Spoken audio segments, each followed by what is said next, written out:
Edith Kermit Carow Roosevelt was the second wife of President Theodore Roosevelt and served as First Lady of the United States during his presidency from 1901 to 1909. Early life: Edith was born in Norwich, Connecticut, to merchant Charles Carow and Gertrude Elizabeth Tyler. Gertrude's father Daniel Tyler served as Union General in the American Civil War. Edith grew up next door to Theodore T.R. Roosevelt, Jr. in New York and was best friends with his younger sister Corinne. She was T.R.'s first real playmate outside his immediate family. Edith recalled, "I was but 4 years old, when my mother came to the nursery to say that the Roosevelt children were coming to spend the day. I remember hiding my old and broken toys and my nurse explaining that the shabbiest of all might give the visitors the most pleasure." Martha Stewart Bullock became aware of the growing intimacy between Edith and her son and invited her to join him for kindergarten tuition. During her childhood, Edith was known as Spotless Edie. Edith and her sister Emily Tyler Carow were brought up in an environment of comfort and tradition. An infant brother, Kermit, died 1 year before her birth. At Miss Comstock's school, Edith acquired the proper finishing touch for a young lady of that era. A quiet girl who loved books, she was often T.R.'s companion for summer outings at Oyster Bay, Long Island. But this ended when he entered Harvard College.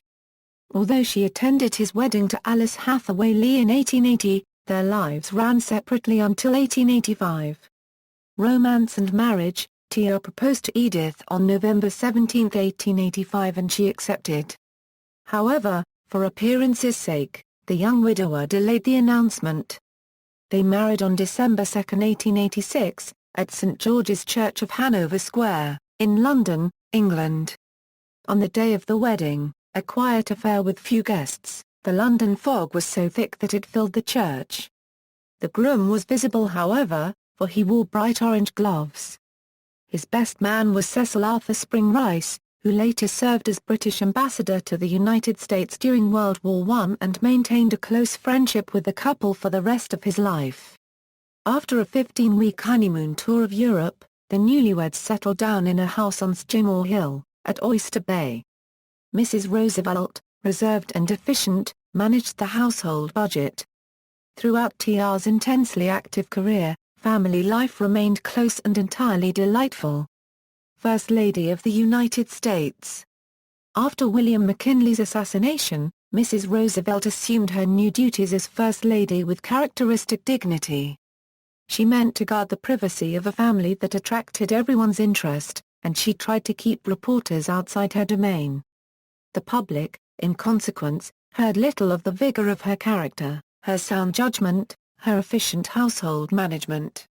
As First Lady, her first symbolic activity was to throw open the windows to let in sunlight and fresh air while dissipating the dark, musty atmosphere. Roosevelt rearranged the furniture after this as well, but a few days later, when the White House was partly settled, Edith collapsed into a heavy sleep for 48 hours. She converted the traditional weekly levees to musicales, remodeled the White House at a cost of $475,000 into what the president described as a simple and dignified dwelling for the head of a republic. During T.R.'s administration, the White House was unmistakably the social center of the land. Beyond the formal occasions, smaller parties brought together distinguished men and women from varied walks of life. 3 family events were highlights: the debut of her stepdaughter Alice Lee Roosevelt in 1902, the wedding of Princess Alice to Nicholas Longworth in 1906, and Ethel's debut. A perceptive aide described the First Lady as always the gentle, high-bred hostess. Smiling often at what went on about her, yet never critical of the ignorant and tolerant always of the little insincerities of political life. Later life and death: on July 14, 1918, her son Quentin died during aerial combat over France. After her husband's death in 1919, she traveled abroad but always returned to Skidmore Hill as her home. Roosevelt had to get away from her own home due to it reminding her of her late husband. In New York City, she arranged for her and her maid to sail for Europe on February 5, 1919. After suffering from a severe headache over the weekend, Roosevelt was finally able to monitor Quentin's grave on February 18, 1919. Roosevelt arranged with representatives for 90 residents of Chamery for a fountain in his memory to be erected since his body was to remain in France. She kept till the end her interest in the Needlework Guild, a charity which provided garments for the poor, and in the work of Christ Church at Oyster Bay.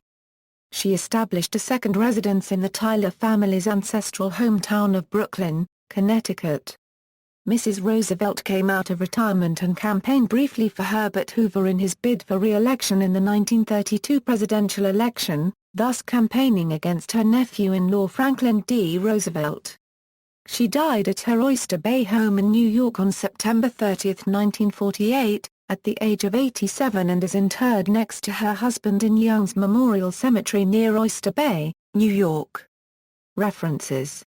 Original text based on White House biography. Additional information at the Almanac of Theodore Roosevelt. 1. Works cited: Morris, Sylvia. Edith Kermit Roosevelt, Portrait of a First Lady. Modern Library.